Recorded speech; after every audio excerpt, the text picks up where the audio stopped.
Be prepared to live the most wonderful experience of your life. Open the mind. En 1975, Alejandro Jodorowsky obtient d'adapter au cinéma l'immense œuvre de science-fiction Dune. Il s'entoure alors des meilleurs, Moebius au décor, Pink Floyd à la musique et même Salvador Dali et Orson Welles comme acteurs. Cependant, en raison des trop nombreux dépassements budgétaires, le rêve s'écroule et le film ne sortira jamais.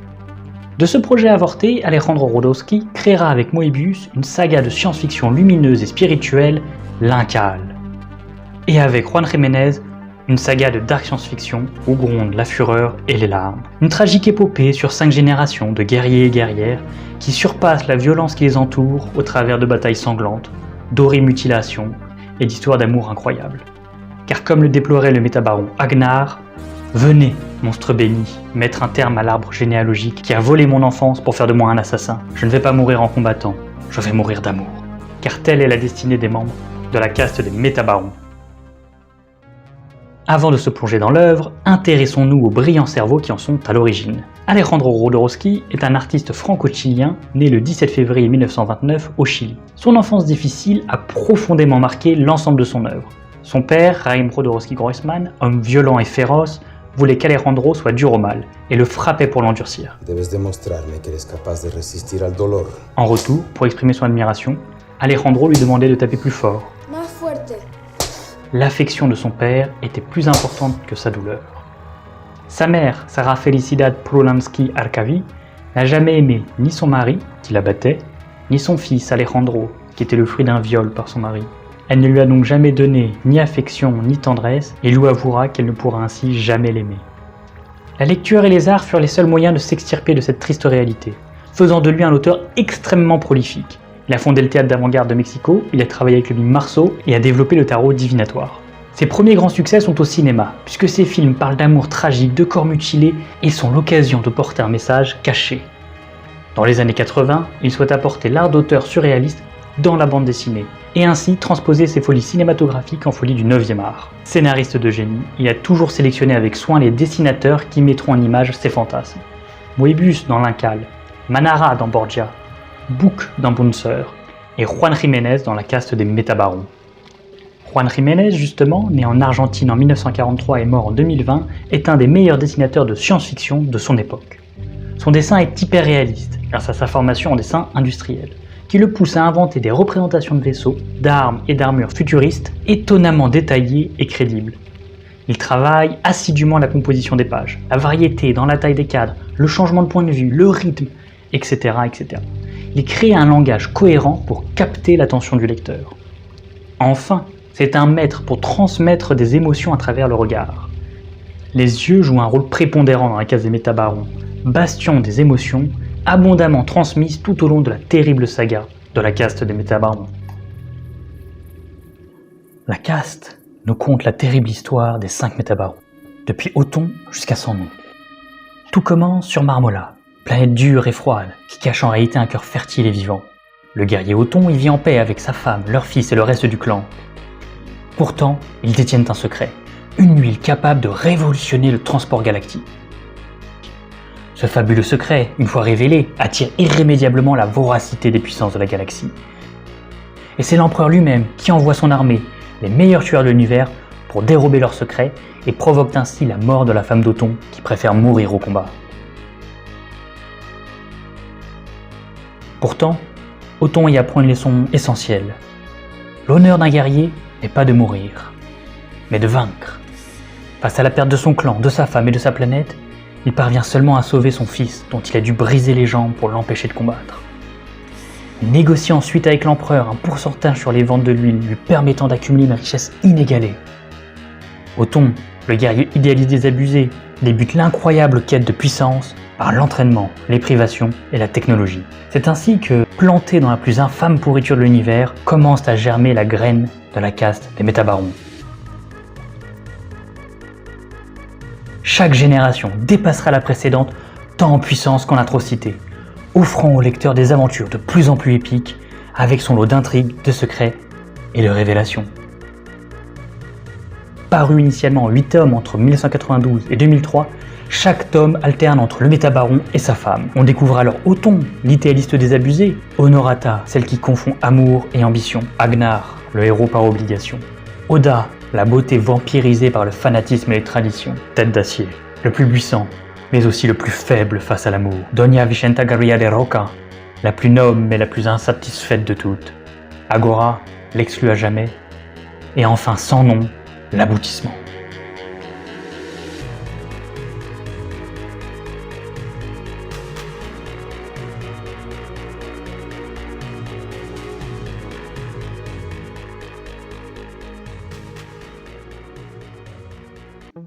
Démiurge fou, Jodorowsky raconte comment Sans Nom, le dernier des métabarons initialement créé dans l'Incal, est devenu ce guerrier légendaire. Il donne à travers sa genèse une histoire à ce personnage mythique et explique qui il est avec l'étude de ses fabuleux ancêtres, les 7 guerriers et guerrières qui l'ont précédé. Et dans cet incroyable récit, le mode de narration occupe une place prépondérante. Jodorowsky a alors l'idée de mimer la transmission orale de jadis. Chaque album s'ouvre ainsi sur le robot Tonto, qui raconte à cet autre robot Lothar l'histoire dans la case des métabarons. Cet ingénieux procédé permet d'impliquer le lecteur et le place ainsi au centre de la confidence. En outre, ce mode de narration offre une respiration au lecteur, qui sinon est broyé dans la tragédie qui frappe la caste. Entre violence, deuil et sacrifice, les 2 robots apportent un humour bienvenu. Leurs échanges sont ainsi ponctués d'insultes et de néologismes délicieux. Paléocrétin, mécatantus, technopachyderme, bioétron, ferraille hystérique, paléophoque pédéraste, révélant ainsi l'absurdité de ce terrible monde imaginé par Jodorowsky, tandis que les robots sont drôles, les hommes, eux, sont tragiques. Tout au long du récit, la parole occupe ainsi une place centrale. C'est la puissance du mot créateur qui engendre l'histoire. Chacun des albums s'ouvre sur ces 2 robots, qui nous content, génération après génération, les tribulations des métabarons. En quelque sorte, de la parole naît la vie. Ensuite, ce sont les mots les véritables éléments déclencheurs. Dans le premier tome, Othon est sur le point de mourir. L'unique moyen de le sauver révélerait leurs secrets ancestrales. D'abord intimé au silence par le patriarche, c'est bien par le vote et le verbe que le clan décide de le sauver. Les témoins l'admettent eux-mêmes. Je donnerai tout un chargement de lupium delicius pour savoir ce qui se trame. Et l'autre de répondre, à quoi bon toutes ces palabres? Mais ce sont ces simples palabres qui condamnent la planète et propulsent le récit et les métabarons dans la tragédie. De même, dans chacun des tomes, les destinées se font et se brisent, non par la force, mais bien par la parole. Agnar demande de sauver sa femme plutôt que sa mère. Agora doit son existence à la parole de sa mère et à la promesse prononcée par son père de la garder en vie. Et enfin, le twist final est révélé par la parole de Tonto à Lothar. Jodorowsky met ainsi en scène avec virtuosité le double pouvoir de la parole. Elle empoisonne avec les secrets et les dilemmes qu'il faut savoir trancher. Le récit part d'un secret qui se révélera tragique et se termine sur un autre secret favorable cette fois-ci. Mais surtout, la parole initie le récit. Sans parole, il n'y a rien à montrer, la cité puis est déserte. La parole créatrice, qu'elle soit bénéfique ou malheureuse, prélude aux actions des hommes.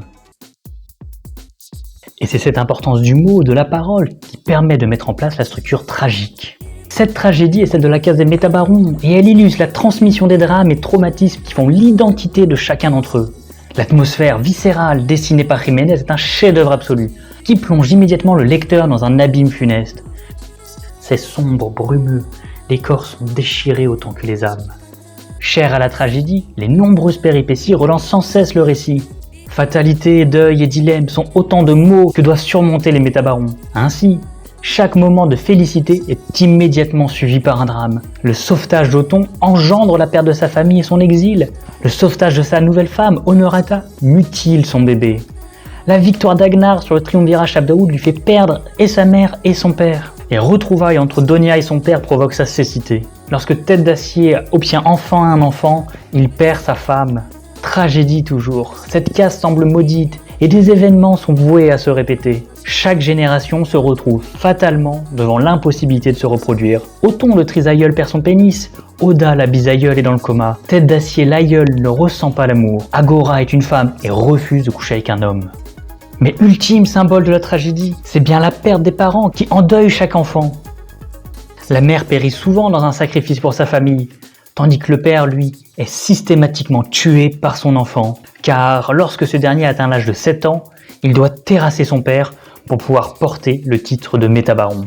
Un rite d'apparence barbare, mais qui permet en fait, pour le père ainsi vaincu, de s'assurer que son fils saura se débrouiller sans lui. Car ce rite est né lorsque Othon engage avec son fils un duel mortel. Il veut s'assurer que son fils Agnar est bien plus puissant que lui, pourra survivre seul et surtout pourra accomplir sa vengeance. Si Agnar refuse d'abord le duel, devant la violence des coups de son père, il se voit obligé de le paralyser et le transperce entre les deux yeux de sa lance.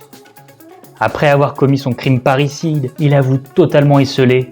Si j'étais une goutte de rosée, je pourrais trouver refuge sur un brin d'herbe, mais je ne suis qu'un homme qui n'a sa place sur aucun monde. En vérité, ce rite permet surtout au père d'être accompagné dans la tombe par son enfant. Car si Othon engage ce duel avec son fils, c'est bien qu'il se sait condamné et préfère périr ainsi par son fils victorieux que terrassé lamentablement par la maladie qui le ronge doucement. Ainsi naquit la plus importante des traditions. Ne devient Métabaron que celui qui a vaincu son père. En fait, cette structure tragique est particulièrement pertinente puisqu'elle a la fonction de catharsis pour transformer en plaisir des émotions négatives comme la terreur et la pitié. Jodorowsky veut ainsi permettre à cette caste maudite de se soigner et de surmonter ses traumatismes. Sans doute peut-on y voir un écho avec sa propre histoire. Ainsi, par son mode de narration autant que par sa structure, Jodorowsky inscrit son récit au cœur d'une tragédie et introduit intelligemment l'omniprésence de la violence qui caractérise son récit. Profondément marqué par la violence inhérente à son enfance, Jodorowsky développe une thèse audacieuse. La violence est au cœur d'une dialectique qui permet avec le handicap d'atteindre le pouvoir. Tout d'abord, l'univers dans lequel évolue la case des Métabarons est particulièrement brutal.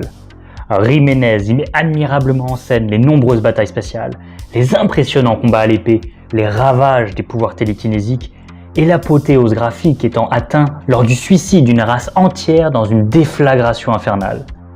Cette violence est un outil des puissants pour asseoir leur pouvoir, puisque chaque dirigeant est intimement lié à son armée qui le définit. L'empereur avec son endogarde rouge, les pirates et leurs essaims de navires, les techno et leurs cuirassés géants, et les non-putes avec leur puissance état cyborg. C'est dans cet univers bestial que Jodorowsky propose comme thèse un renversement des valeurs. La violence devient pouvoir que si elle est appareillée au handicap. Un grand pouvoir implique une grande faiblesse.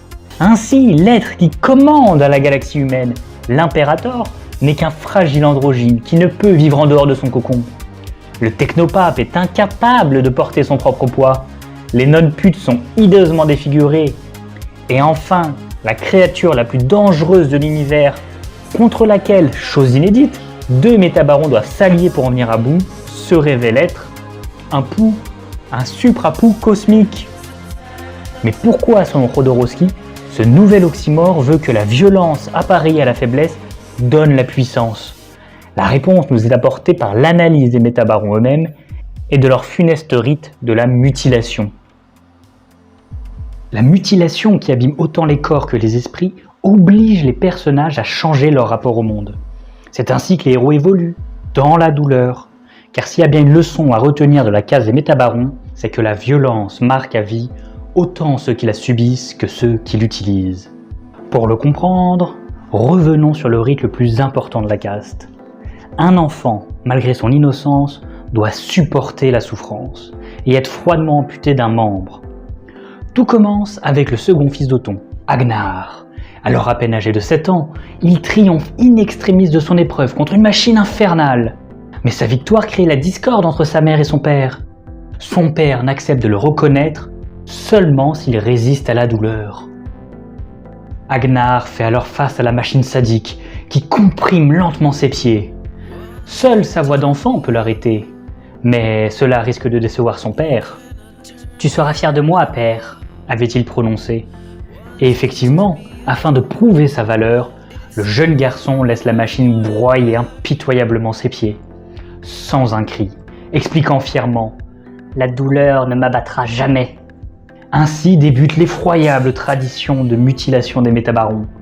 Agnar venait de gagner une prothèse, mais surtout, la fierté de son père, qui pour la première fois lui octroya un geste de tendresse et le porta dans ses bras.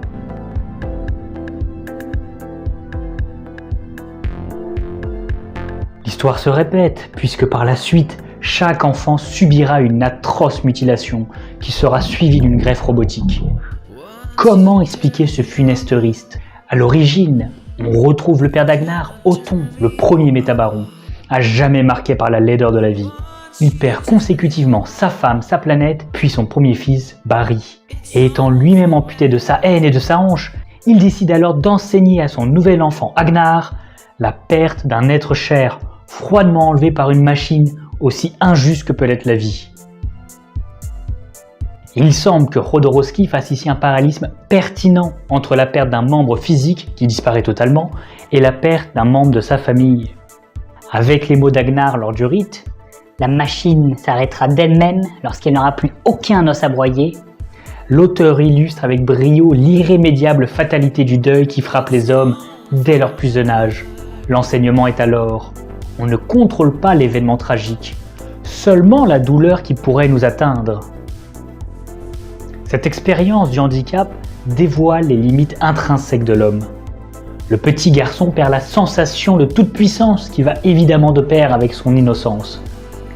La violence subie et sa maîtrise vont être à l'origine d'un dépassement de soi salutaire. La mutilation et le deuil, aussi inévitables soient-ils, ne doivent pas rester un geste gratuit de cruauté qui nous ampute. Au contraire, ils doivent permettre la maîtrise de la douleur, la maîtrise de soi, et donc la maîtrise de son monde. Et cette maîtrise se fait selon Jodorowsky dans la dualité, robotique tout d'abord, et spirituelle ensuite. Jodorowsky et Jiménez font la part belle aux corps hybrides pour mettre en avant la dualité. L'empereur androgyne, qui est un siamois homme-femme, les non-putes, dont le nom révèle leur double activité, ou les cétacyborgs, qui sont d'immenses hybridations entre baleines et vaisseaux de guerre.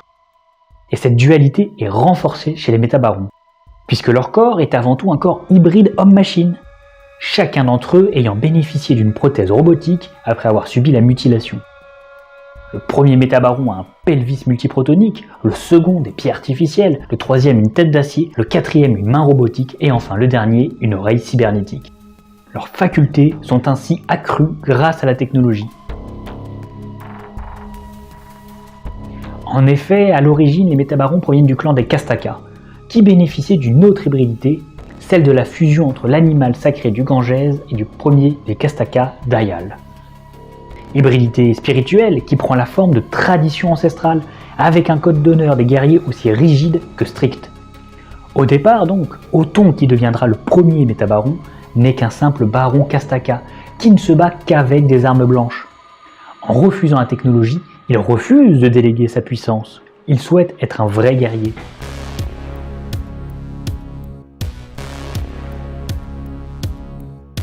Sauf que c'est ainsi qu'il perd sa famille et sa planète, ses traditions et ses armes blanches étant inefficaces pour affronter la rapacité des puissants et leurs violentes armées.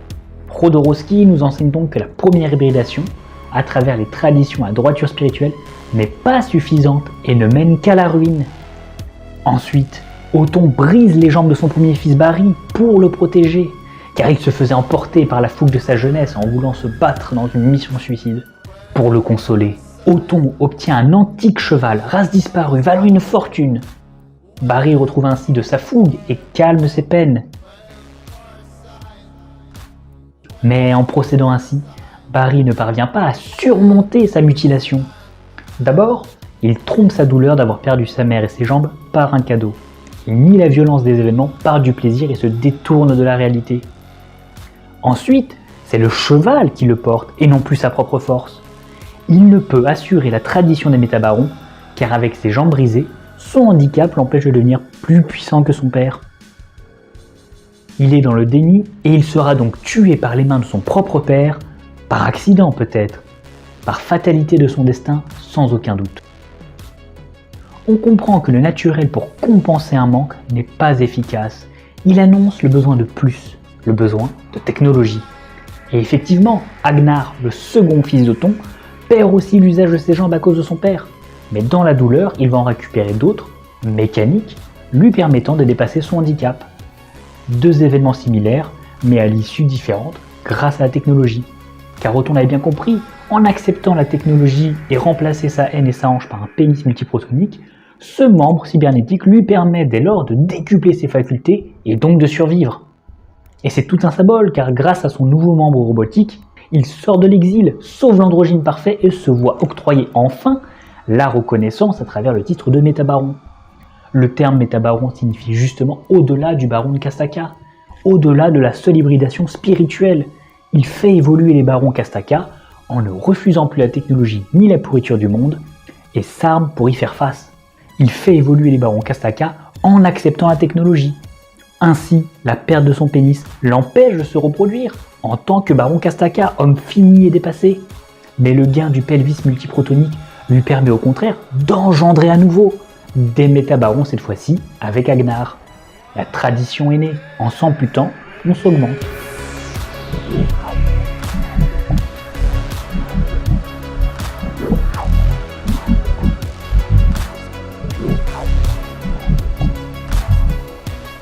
De la première génération des métabarons, on peut ainsi conclure que la technologie permet de dépasser le handicap et les limites intrinsèques de l'être humain.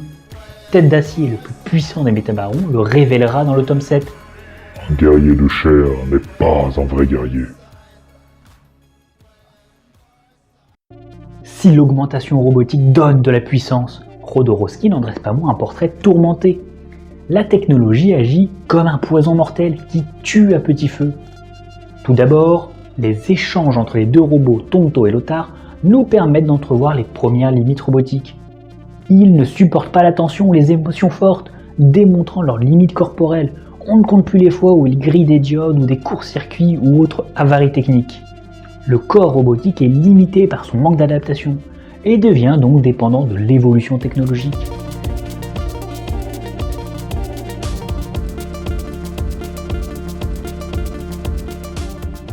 Cette idée est magistralement représentée avec l'ignoble tradition des métabarons qui veut que le fils terrasse son propre père en un combat singulier. Il faut voir cette tradition comme une sorte de destruction créatrice, car le fils éprouve successivement la perte d'un membre amputé, le gain de puissance apporté par la prothèse, la perte de son père qu'il doit vaincre, et enfin la récompense ultime, le titre de métabaron. On comprend qu'il plane constamment la menace de l'obsolescence, puisque le fils doit terrasser son père autrefois tout puissant grâce à sa nouvelle prothèse, plus performante que celle de son père. Comme le corps des deux robots Tonto et Lothar qui explosent constamment, les prothèses portent en elles leurs propres limites. Ensuite, les deux robots partagent en écho le même constat. Comme j'aimerais avoir un corps humain pour, comme j'aimerais avoir un orifice pour pisser de peur, des yeux pour verser des biolarmes, comme j'aimerais moi aussi pouvoir soupirer, pleurer et engendrer pour connaître ce que connaît une mère. Peur, tristesse, joie, ils reconnaissent la limite absolue, inhérente à leur corps d'acier, celle des émotions qu'ils sont incapables de ressentir, contrairement aux humains. Et comme parangon de cette faille, on retrouve le plus puissant des métabarons, Tête d'acier. Tête d'acier a eu son crâne pulvérisé à la naissance par son père et remplacé par celle d'un robot. Sauf que Tête d'acier ne peut ressentir des émotions avec cette tête robotique. Il part alors en quête pour trouver une nouvelle hybridation et lui permettre d'apprendre l'amour. À l'issue d'épreuves colossales, il fusionne avec la tête du dernier des poètes, lui octroyant l'accès à l'amour et à la faculté de donner vie à un enfant. Aussi puissant que fut Tête d'acier, il n'en restait pas moins dépendant de l'homme pour ressentir les choses essentielles de la vie et accomplir la destinée de tous les métabarons, engendrer un fils qui le tuera. Enfin, l'ultime mise en garde qu'adresse Jodorowsky à la technologie est portée par son nom, le dernier des métabarons, présenté comme le guerrier le plus abouti. Il a remplacé 80% de son corps par des implants, formant un système de défense infranchissable. Mais au comble du désespoir, il se rend alors compte que son hybridation robotique lui a volé sa mort, puisqu'il a ainsi perdu la capacité de se suicider. L'emprise de l'hybridation robotique est totale et dépossède les métabarons de leur corps ainsi que de leur destinée. Guerrier ultime à la destinée tragique, il est un point qui permet d'achever la dialectique que propose Jodorowsky. Il faut la force spirituelle représentée par l'amour.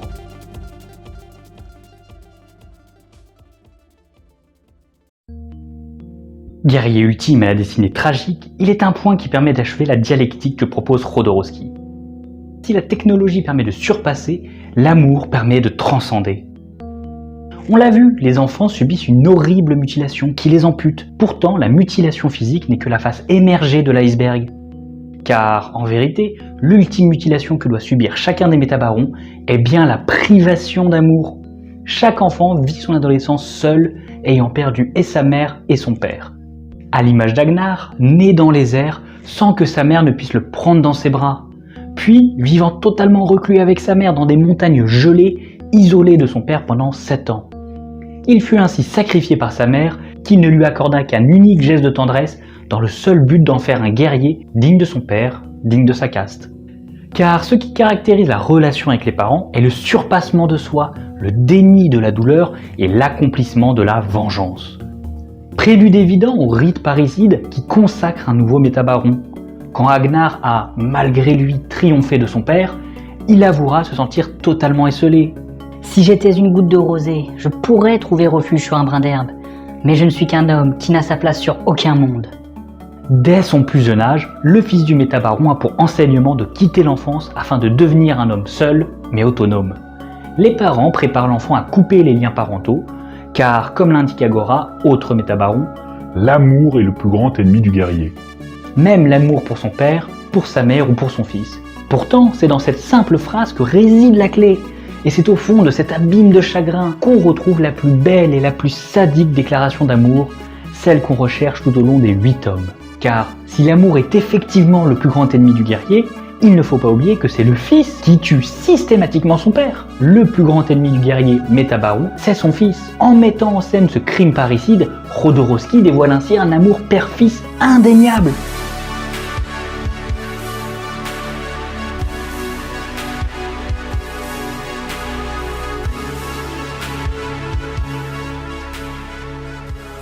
L'amour est le plus grand ennemi du guerrier explique pourquoi les métabarons, aussi puissants soient-ils, sont terrassés par leur fils. Ils sont terrassés par l'amour qu'ils ressentent pour leur enfant.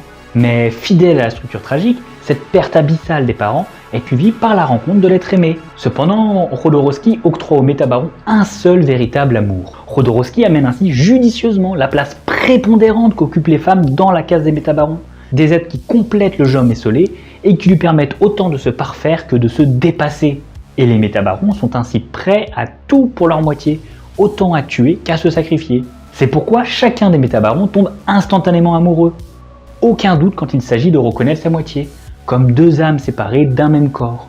Encore une hybridation, une dualité. Et les rencontres sont toujours chargées de symboles. Lorsqu'Othon rencontre Honorata, il la dénude presque entièrement, sans réagir. C'est seulement lorsqu'il ôte le dernier tissu qui masquait ses yeux, c'est lorsqu'il la dévoile, qu'il révèle le miroir de son âme et qu'il tombe instantanément amoureux. La femme, telle l'étoile, fait rêver et tire vers le haut. Elle est le symbole du supérieur. Et le métabaron découvre en lui la capacité de se surpasser pour atteindre et combler cette femme. En tombant amoureux, les métabarons découvrent leur âme. Et comme conclura Doña Vicenta de Roca, Tous les métabarons sont nés de couples passionnés. Ils étaient le fruit d'un grand amour. chaque couple devient par la force de l'amour capable de transcender. Au-delà des violences, des mutilations, de l'hybridation technologique, ils se sacrifient et sacrifient l'innocence de leur enfant pour en faire un être qui les dépasse.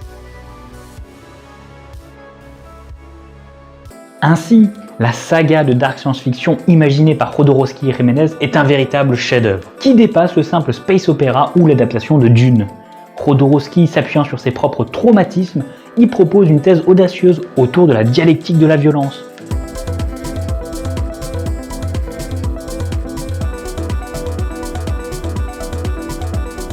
La violence est inévitable, elle produit des traumatismes qui se transmettent de génération en génération. Pour maîtriser cette violence, il faut accepter ses propres faiblesses, son propre handicap. Cela permet de rompre l'asservissement qu'a le monde sur soi. Cependant, pour surmonter le duo violence et handicap, Jodorowsky souligne l'importance de l'aide technologique, qui donne l'opportunité à l'homme de se surpasser. Cette technologie étant imparfaite et vouée à être obsolète, l'homme n'est véritablement complet que lorsqu'il embrasse sa part spirituelle, trouve le véritable amour et engendre un enfant qui le dépassera et le tuera. Ce n'est qu'en passant par chacune de ces étapes que l'homme peut s'élever et devenir un métabaron. Voilà les amis, j'ai fini ma vidéo sur la case des métabarons. J'avoue avoir survolé la colonne vertébrale de la saga. Il me reste encore à parler des femmes, des croyances, de la politique des vaisseaux spatiaux. J'espère que cette vidéo vous a plu, moi j'ai adoré la faire. On se dit à bientôt et n'hésitez pas à lâcher des petits commentaires. Bonne journée à vous!